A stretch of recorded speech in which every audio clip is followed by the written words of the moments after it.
Bismillahirrahmanirrahim. Assalamualaikum warahmatullahi wabarakatuh. Alhamdulillahirabbil alamin. Wassalatu wassalamu ala asrofil anbiya'i wal mursalin wa ala alihi wa sahbihi ajmain. Amma ba'd. Puji dan syukur selalu kita panjatkan kehadirat Allah Subhanahu wa taala atas rahmat dan hidayahnya. Pada hari ini kita masih diberi kenikmatan iman dan Islam, sehingga kita dapat bertemu dan bersilaturahmi dalam video ini. Salawat serta salam semoga tetap tercurah kepada Nabi Muhammad SAW, di mana atas berkat perjuangan beliau dan para sahabatnya, kita dapat merasakan indahnya Islam saat ini. Baiklah, saya akan membahas beberapa soal. Soal pertama, kenapa kita harus hormat dan patuh terhadap kedua orang tua? Menghormati dan patuh kepada kedua orang tua adalah nilai luhur yang diajarkan dalam berbagai agama dan budaya. Ada banyak alasan mengapa kita harus melakukannya. Antara lain, yang pertama, perintah agama.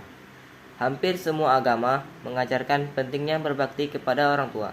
Ini adalah bentuk penghormatan atas jasa mereka dalam membesarkan dan mendidik kita. Yang kedua, kasih sayang dan pengorbanan. Orang tua memberikan kasih sayang dan pengorbanan yang tak ternilai sejak kita kecil. Mereka rela berkorban waktu, tenaga, dan materi demi kebahagiaan kita. Yang ketiga, kebahagiaan. Menghormati orang tua akan membawa kedamaian hati dan kebahagiaan dalam keluarga. Hubungan yang harmonis dengan orang tua akan membuat kita merasa lebih tenang dan bahagia. Yang ketiga, contoh teladan.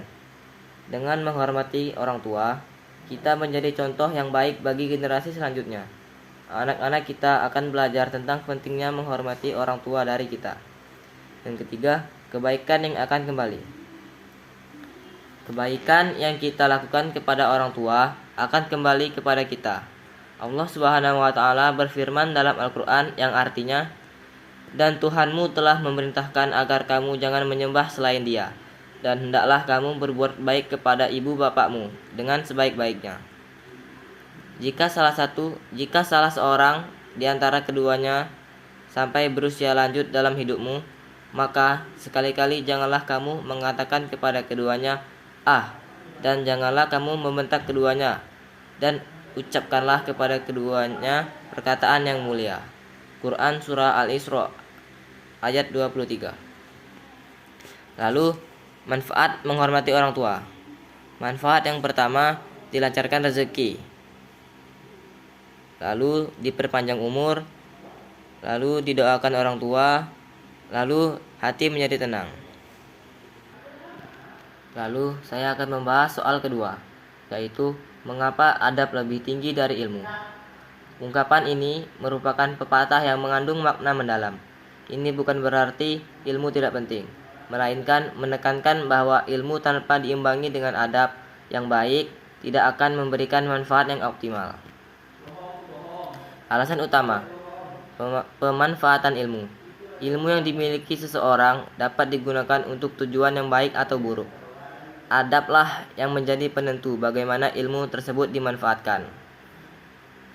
Yang kedua, penerimaan sosial. Seseorang yang berilmu tinggi namun tidak memiliki adab akan sulit diterima dalam lingkungan sosial. Adab yang baik akan membuat seseorang lebih mudah berinteraksi dan menjalin hubungan dengan orang lain. Yang ketiga, kebahagiaan. Adab yang baik akan membawa kebahagiaan bagi diri sendiri dan orang lain. Dengan bersikap sopan, santun, dan rendah hati, kita dapat hidup lebih harmonis. Keempat, pengembangan diri. Adab yang lebih baik akan mendorong seseorang untuk terus belajar dan mengembangkan diri. Dengan memiliki adab yang baik, kita akan lebih terbuka terhadap kritik dan saran. Lalu, saya akan membahas soal yang ketiga, yaitu mengapa kita harus beribadah. Ya, ibadah adalah suatu bentuk pengabdian diri kepada Tuhan Yang Maha Esa. Ini adalah tindakan yang dilakukan secara sadar dan sukarela sebagai bentuk pengakuan atas keberadaan dan kekuasaannya. Namun, mengapa ibadah begitu penting bagi manusia? Alasan yang pertama, sebagai tanda syukur. Ibadah adalah bentuk ungkapan syukur kita atas segala nikmat yang telah diberikan oleh Tuhan. mulai dari nikmat hidup, nikmat kesehatan, rezeki, hingga karunia yang lain. Lalu, mendekatkan diri kepada Tuhan. Ibadah adalah sarana untuk berkomunikasi dan mendekatkan diri kepada Tuhan. Melalui ibadah, kita dapat merasakan kehadirannya dan memperoleh ketenangan hati. Lalu, mendapatkan petunjuk hidup. Ajaran agama yang kita anut memberikan petunjuk hidup yang baik dan benar. Dengan beribadah, kita akan mendapatkan bimbingan dan arahan dalam menjalani hidup. Lalu, menjaga keseimbangan hidup. Ibadah membantu kita untuk menjaga keseimbangan hidup antara dunia dan akhirat. Dengan beribadah, kita tidak hanya fokus pada urusan duniawi, tetapi juga memperhatikan kehidupan setelah kematian. Manfaat beribadah. Yang pertama yaitu ketenangan hati. Ibadah dapat memberikan ketenangan hati dan pikiran. Yang kedua, kesehatan mental. Lalu, kehidupan yang baik. Dan yang terakhir, perlindungan dari Allah. Sekian dari saya. Wassalamualaikum warahmatullahi wabarakatuh.